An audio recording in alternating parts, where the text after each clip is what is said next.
Սիրելի հայրենակիցներ, սիրելի երևանցիներ, խոսքս ձեզ եմ ուղղում։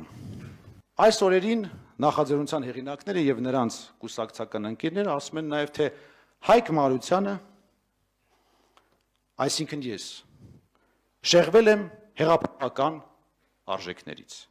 Հիմա տեսնենք թե ով է իրականում շեղվել հեղափոխական արժեքներից։ 2018-ի արտահերթ ընտրությունից հետո սկսեցինք աշխատել։ Եվ հանկարծ մի օր իմացանք, որ կառավարության հեղափոխական անդամները գաղտնի որոշմամբ կտրուկ բարձրացրել են իրենց աշխատավարձերը։ Օրինակ նախարարները 1.5 միլիոն դրամ են ստանում։ Խոսքը մաքուր գումարի մասին է, հարկերը հանած։ Փոխնախարարները 1 միլիոն դրամ են ստանում եւ այսպես շարունակ։ Գաղտնի որոշմամբ։ Հեղափոխական նախարարները։ Շեշտում եմ, ես չեմ խոսում պետական համակարգի այսպես կոչված տեխնոկրատ անդամների մասին, որոնք անկախ ամեն ինչից պրոֆեսիոնալ են եւ իրենց աշխատանքի համար պետք է գնահատվեն։ Ես խոսում եմ գաղափարական հեղափոխականների մասին, հեղափոխությանը մասնակցած եւ հեղափոխության շնորհիվ պաշտոն ստացած մարդկանց մասին։ Ուրեմն, բազմիցս այդ հարցը բարձրացրել եմ ՔՊ-ում, թիմի ներսում, տարբեր մակարդակներում, ոչ մի արձագանք, կարծես թե ամեն ինչ այդպես էլ պետք է լիներ։ Բացի դրանից, աշխատանքի ընթացքում բազմաթիվ զանգեր էի ստանում ամենաբարձր ռանգի պաշտոնյաներից, որոնք ասում էին պարոն Մարության, քաղաքապետարանի այսինչ աշխատակից է, ինչ որ վատ շակերտավոր կոմենտ է գրել կամ վատ ստատուսի տակ լայք է դրել։ Իրենք պետք է աշխատակից հեռանան։ Տասնյակ նման զանգեր եմ ստացել։ Ինչին ի պատասխան ասեմ ժողովուրդ ջան, հարգելիներս, հեղափոխությունը ախր նաև դրա համար ենք արել, որ հին ժամանակների նման չլինի, երբ քաղաքական հայացքների համար մարդկանց հետապնդում էին, աշխատանքից հեռացնում էին։ Ասում էի ցավները տանեմ, ախր երկիրը Facebook-ով չեն կառավարում։ Ախր ամեն ինչ Facebook-ով չի սկսվում ու վերջանում։ Հարազատներ ջան, ինձ հանգիստ թողեք։ Ես դրա համար չեմ այստեղ եկել։ Ես գործով եմ զբաղված։ Կարճ ասած, մերժում էի նման բոլոր առաջարկները։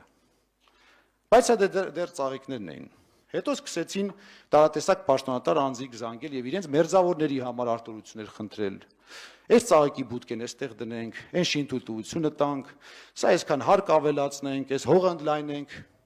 եւ այլն։ Եվ բնականաբար բոլոր դեպքերում ստացել են նույն պատասխանը։ Քանի ես այստեղ եմ, ամեն ինչ արվելու է օրենքի ու օրինականության շրջանակներում եւ բոլորը հավասար են օրենքի առաջ։ Սա շատ տհաճ ազդակ էր ինձ համար, որովհետեւ ես այդպիսի զանգեր անկեղծ ասած չէի սպասում, երբ միանում էի թիմին։ Եվ այդտեղ սկսվեց ի հայտ գալ իմ եւ ՔՊ-ի միջև աշխարհայացքների խզումը։ Ու հիմա այս մարդիկ ասում են Հայկը հեղափոխությունից շեղվել է։ Սա ասում են մարդիկ, որոնք երկրի համար այս նեղ պահին $200,000 մեքենա են գնում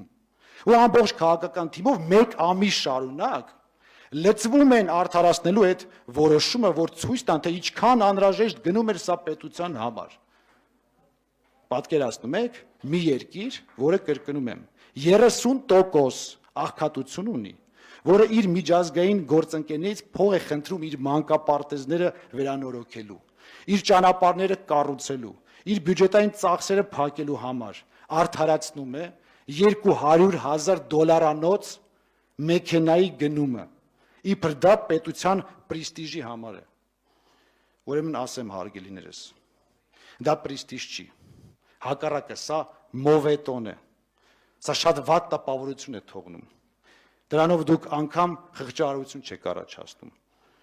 այլ միայն տարակուսանք եւ քմծիծաղ։ Ասում են Հայկ Մարությանը նախընտրական խոստումները բավարար չափով չի իրագործում։ Կներեք, բայց այս հարցում ինձ համար կարևոր է երևանցիների կարծիքը եւ գնահատականը։ Եվ հատկապես վերջին օրերին երևանցիները իրենց գնահատականը շատ հստակ տալիս են։ Ինչի համար ի դեպ շատ շնորհակալ եմ ձեզ, սիրելի երևանցիներ։ Ասում են քաղաքապետը կորցրել է կապը ավականու ֆրակցիայի հետ։ Այո, կորցրել եմ։ Հիմա պատմեմ մի դրվագ մեր համատեղ աշխատանքի բազմաթիվ դրվագներից, մեկը, որ պարզ լինի, թե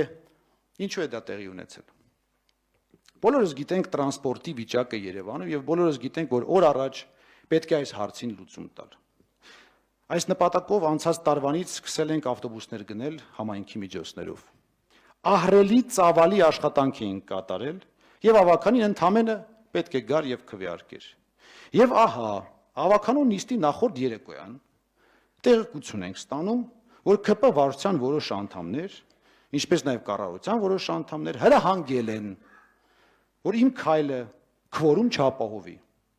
Պարզ ասած, որոշել էին տապալել ավտոբուսների գնման գործընթացը։ Մենք մեծ դժվարությամբ, զանգերով, բացատրելով կարևորությունը, խնդրելով մեր գործընկերներին հրավիրեցինք նիստի, բայց այնուամենայնիվ իմ քայլը ֆրակցիան բավարար չափով ձայներ չապահովեց այդ կարևորագույն որոշումը ընդունելու համար։ Բառացիորեն քվեարկությունից առաջ դահլիճից մարդկանց զանգով դուրս էին հանում։ Եվ որոշումը կարողացանք ընդունել միայն ավականու ընդդիմադիր եւ անկախ անդամների ներկայության շնորհիվ, +1 ձայնով, այսպես ասած, ծայրը ծայրին։ Փաստացի այս մարդիկ ուզում էին 1 միլիոնանոց քաղաքը թողնել առանց ավտոբուսների միայն մի բանի համար, որ ասեին, որ Հայկ Մարությանը չի կարողանում կատարել իր նախընտրական խոստումները։ Այսինքն նեղ խմբակային շահը վեր են դասում մի ամբողջ համայնքի շահից։ Կարճ ասած, ես այս ամբողջ process-ը համարում եմ անարգանք ժողովրդավարության հանդեպ եւ անարգանք Երևանցու քվեի հանդեպ։